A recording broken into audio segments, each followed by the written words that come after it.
Why we need to stay well away from Harry Kane, how bad are Crystal Palace without Zaha, and why we're lumping on Ben Mee. This is the Fantasy Football Cheat Sheet where we give you up-to-date injury news, predicted lineups, key fixture analysis, who to transfer in and loads more, and all from official sources.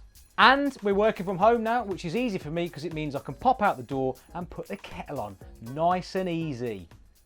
The treatment room. What's the story regards injuries ahead of game week 24? Paul Pogba looks like he'll be out for a few weeks, but to be fair, if you're silly enough to still be picking him, he's probably doing you a favour. Newcastle are facing trips to Chelsea and Man United without Callum Wilson, who has been directly involved in 68% of all their goals. Steve Bruce will be more upset than when Tom Hanks lost him in Castaway. Fabian Schär, who played in both of Newcastle's recent wins, is also now out for the season. Liverpool think they've got problems. Have a look at that injury list. One of Tuchel's allies in the dressing room, Thiago Silva, is set to miss the next 2 to 3 weeks. It could see the Blues going up against Atletico Madrid and more specifically Luis Suarez, with a back three that includes Christensen and Rudiger, or as Louis likes to call it, lunch.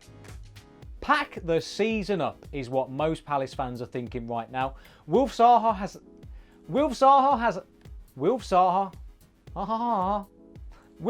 has a hamstring injury, and reading between the lines, it doesn't look like it's going to be a quick recovery. We've got some stats later on to show quite how bad Palace are without their star man. Southampton may have conceded 12 goals in 2 games, but the return of their player of the season, some are saying, will definitely plug the leaks. In Kyle Walker-Peters' 4 games before his injury, the club had kept clean sheets in 3 of those games. Of course they did. Walker and Peters, that's 2 extra defenders. Of course they did. Looking at 2 sides on the periphery of the top 4, not Arsenal.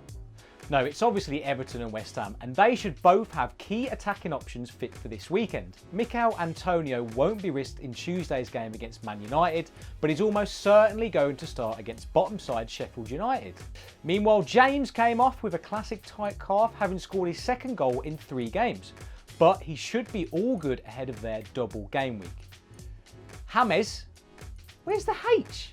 And finally, just like Nelson Semedo's form, it's gone from bad to worse for Wolves. Both Willy Boly and Daniel Podence have been ruled out for at least 4 weeks each. Great. Key fixtures. Let's pick apart 3 key games from game week 24. What are the numbers telling us? Who should we avoid? And if we don't mention your club in this section, then stick around for our players to pick section, where we'll do our best to cover the other games where you can pick up some valuable points. Man City v Spurs. It might surprise you when I tell you Spurs are unbeaten in their last 3 games against City and have actually won the last 2. There were goals from Lo Celso and Son, shock, in the reverse fixture back in November. But that means cool, let's be honest. Man City have set a new record for consecutive wins in all competitions and are doing it without De Bruyne, Jesus and Aguero. And with the addition of Diaz, they've got more clean sheets than Marks and Spencers. City have the best home record in the league, only losing once, while Spurs have only won 50% of their away games, with 1 win in their last 6 trips on the road. And that was to Sheffield United. Oh, and they lost to Brighton in their last game as well. And to think they had the league title wrapped up in November.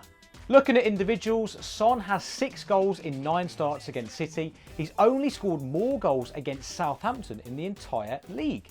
And it's the same story with Raheem Sterling. Of the current 20 teams in the Premier League, Sterling has the most goals against Tottenham, 8 to be precise, including 4 in his last 6 games against them. Harry Kane, on the other hand, hasn't scored against City since early 2016. He's yet to score against a Pep Guardiola side. I always knew he was a one-season wonder.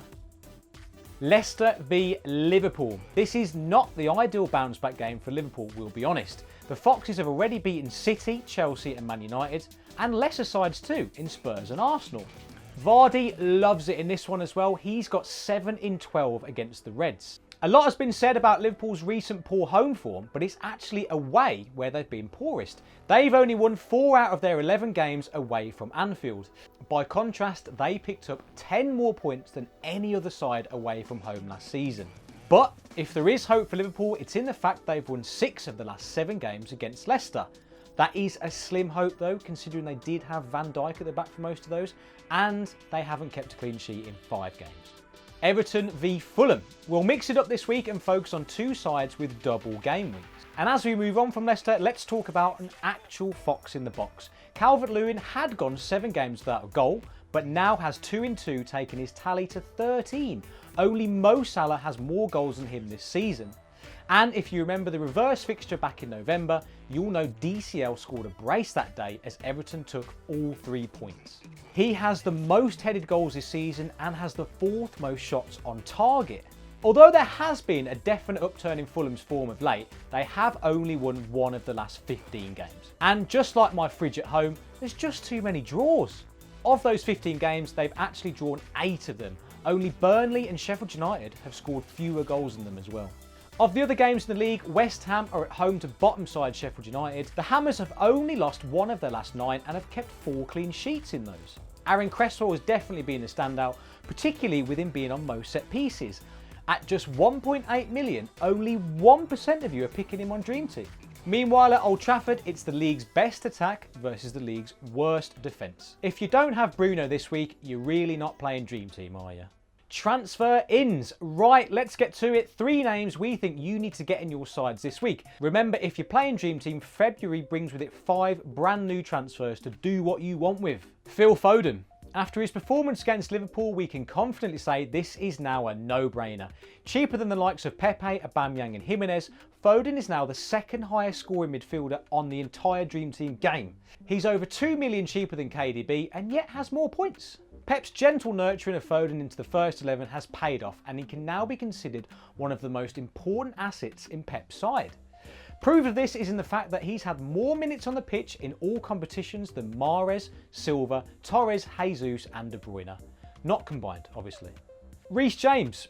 Thomas Tuchel has not only brought a turnaround in results, but he's also rejuvenated Reece James, who had struggled with injury and form in Lampard's final weeks. Tuchel's insistence on playing 5 at the back means the wing-backs are crucial in providing attacking threat, shown by Marcus Alonso being reinstated to the starting 11, and that goal he scored. Despite missing plenty of games, only Trent, Robertson and Cresswell have put more crosses into the box than Reece James on fullback. More crosses in the box than the priest packing up his parish. And looking at Chelsea's next 2 fixtures, there's plenty of clean sheet potential in there as well. Ben Mee. Well, bend me over and call me Sean Dyche. Now, you won't find us recommending many Burnley players this year, especially as they're the league's lowest goal scorers. But one thing we know they're good at is defending. They've conceded fewer goals than 2nd place Man United and have the 10th most clean sheets in the league. That bodes well for this double game week. First up, Crystal Palace, minus Wilf Zaha. They've lost 4 games when Zaha has been missing and they haven't scored a single goal. Then on Wednesday, they host the league's 3rd lowest scorers in Fulham. But why Ben Mee? Well, 5 of Burnley's 14 goals have come from set pieces, but most importantly, we just fancy Mee to get his nut on one. The naughty step. Who's suspended ahead of game week 24? Well, the graphic to my left will tell you exactly that. Done? Right. Predicted 11s. Alright, so you're up to speed with who's available. Let's get some predicted 11s coming your way.